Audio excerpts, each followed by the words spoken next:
स्वागत है आपका कंपनियां और करियर्स के चैनल में। यहाँ पे हमारे एक्सपर्ट टीम आपको कंपनीज, करियर्स और जॉब्स के रिलेटेड इंफॉर्मेशन देते हैं। Hello friends, today we will discuss why IT companies, mostly service-based companies, delay in releasing offer letter. Before I start, let me tell you that if you like this video, please subscribe because most of the people just watch my video and don't subscribe. So it's a humble request to all the viewers to please subscribe. Let's start. There are business scenarios due to which the release of offer letter gets delayed. The joining letter may get delayed for new campus joinees. That means freshers who will be getting trained by the company once hired, or the release of offer letter may get delayed for the experienced candidates. Let's see all those business scenarios.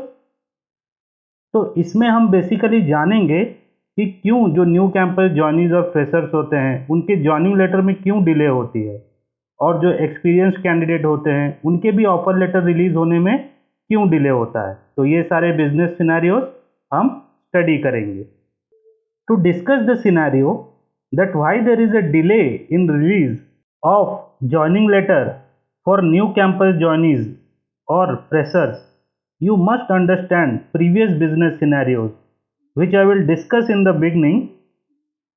So see the whole video to understand the scenarios in sequence. तो जो joining letter है freshers के लिए वो delay क्यों होता है ये हम लास्ट सिनेरियो में जानेंगे। तो इससे पहले आपको प्रीवियस बिजनेस सिनेरियो समझने पड़ेंगे, तो आप ये वीडियो पूरा देखें।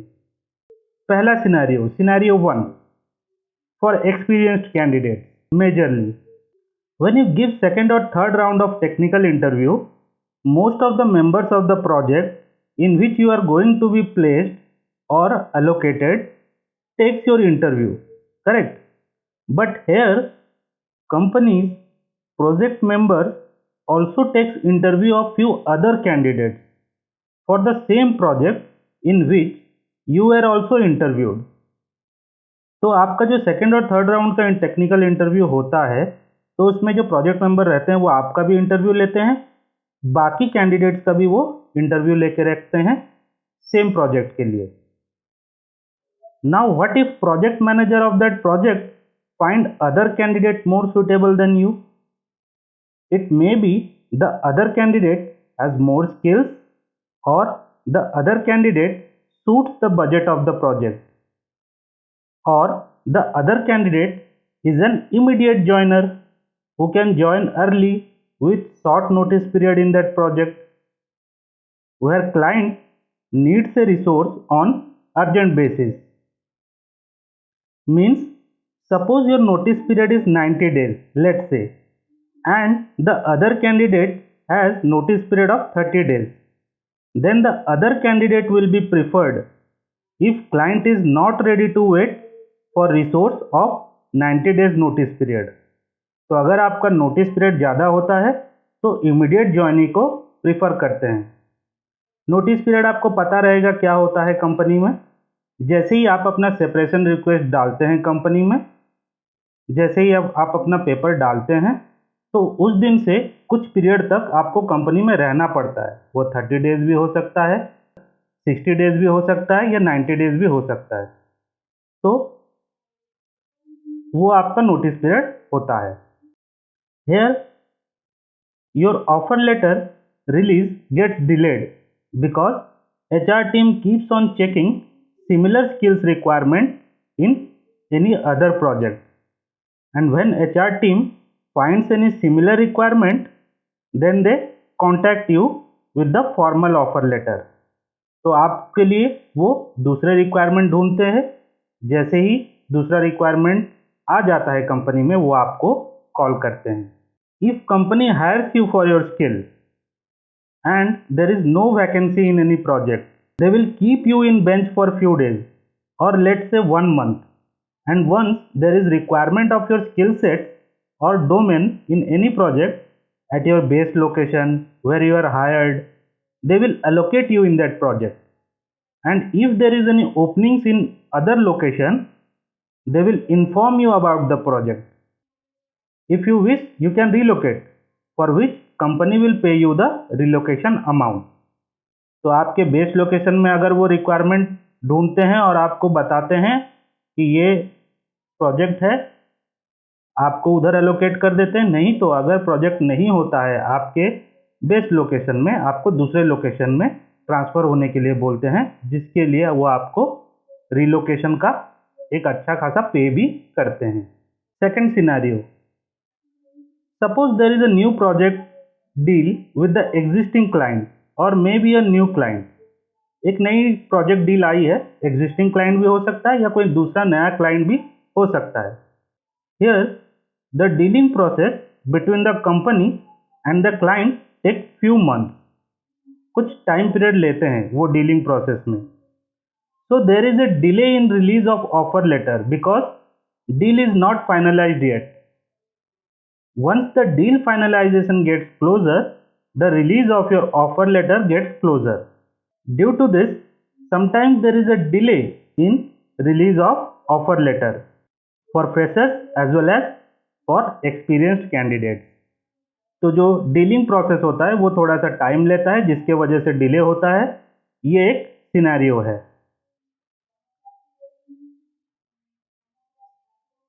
Let's see scenario 3. Company hires a complete new team with new resources or candidates to start implementing the upcoming or new project for the client. Company को एक पूरा नया टीम सेटअप चाहिए जिसमें कि उनके पास वो टीम फॉर्म करने के लिए रिसोर्सेज अवेलेबल नहीं है करेंटली। तो वो क्या करेंगे, नई टीम को पूरी हायर करेंगे। So resource manager will allocate few associates or engineers freshers from recent training batch in the new project. Then they hire software developer, senior software developer, project manager and delivery manager for that new project.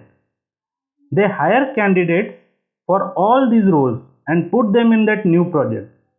तो एक new team setup करने के लिए वो सबकी hiring करते हैं, software developer की, सीनियर सॉफ्टवेयर डेवलपर की, प्रोजेक्ट मैनेजर की, डिलीवरी मैनेजर की।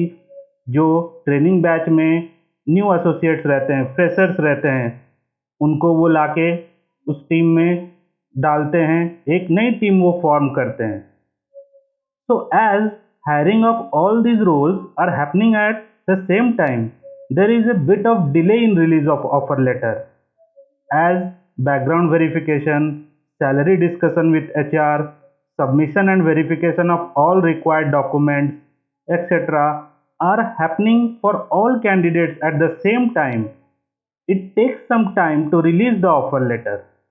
तो बैकग्राउंड वेरिफिकेशन होता है सारे कैंडिडेट्स का, सैलरी डिस्कशन भी होता है HR के साथ, नेगोशिएशन होता है सैलरी का, सबमिशन होता है, डॉक्यूमेंट्स सारे कैंडिडेट्स करते हैं, वेरीफाइड होते हैं सारे डॉक्यूमेंट। तो ये प्रोसेस में टाइम लगता है।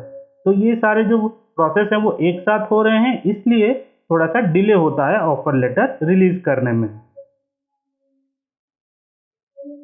Now last scenario, it's specially for freshers. जैसा कि मैंने पहले बताया था वीडियो स्टार्टिंग करने से पहले कि फ्रेशर्स को ज्वाइनिंग लेटर देने में क्यों डिले होता है। Let's see an example. Suppose company recruited 500 freshers. Let's say 200 freshers from college 1 and 300 freshers from college 2. 200 freshers college 1 से, 300 freshers college 2 से.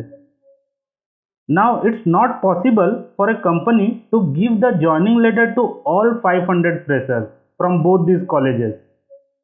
They will call 50 freshers from college 1 or they may call 20 freshers from college 1 and 30 freshers from college 2. इसमें क्या करेंगे, जो 50 freshers हैं उनको पहले joining letter दे देंगे। तो ऐसा हो सकता है कि 50 फ्रेशर्स वो एक कॉलेज से ही ले लें, या 20 फ्रेशर्स कॉलेज 1 से उनको कॉल लेटर दे, ज्वाइनिंग लेटर दे, 30 फ्रेशर्स कॉलेज 2 को ज्वाइनिंग लेटर दे। तो ये एक स्ट्रैटेजी होता है। It's a strategy to call few freshers from one college and few freshers from other college, because the remaining freshers will get an assurance that yes, company has started giving joining letter.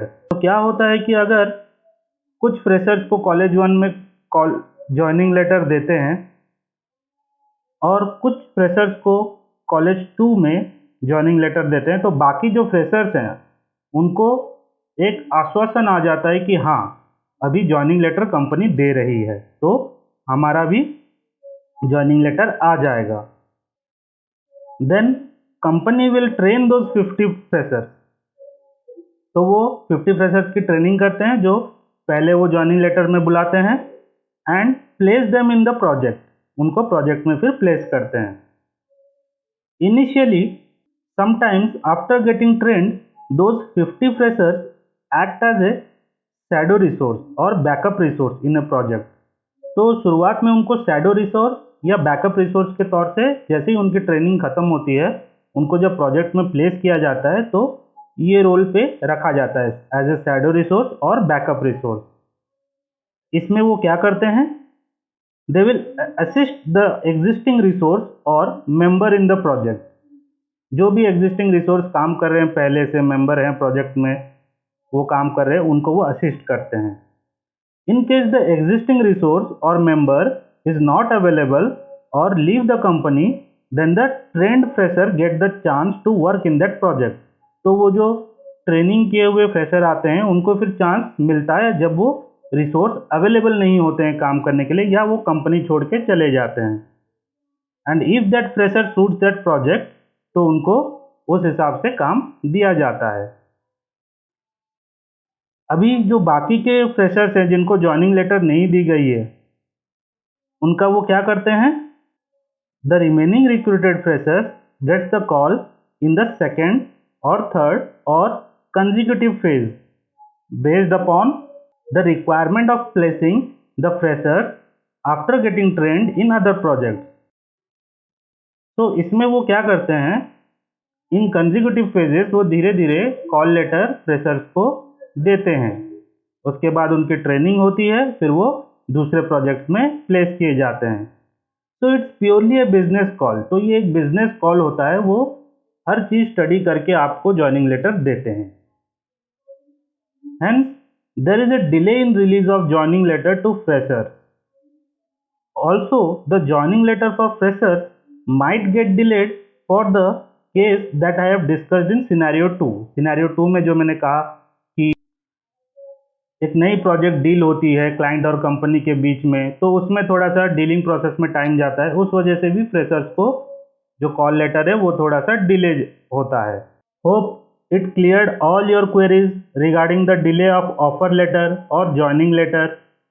So please like and share this video, and also request you to click the round picture in this video to subscribe the channel for more nice updates.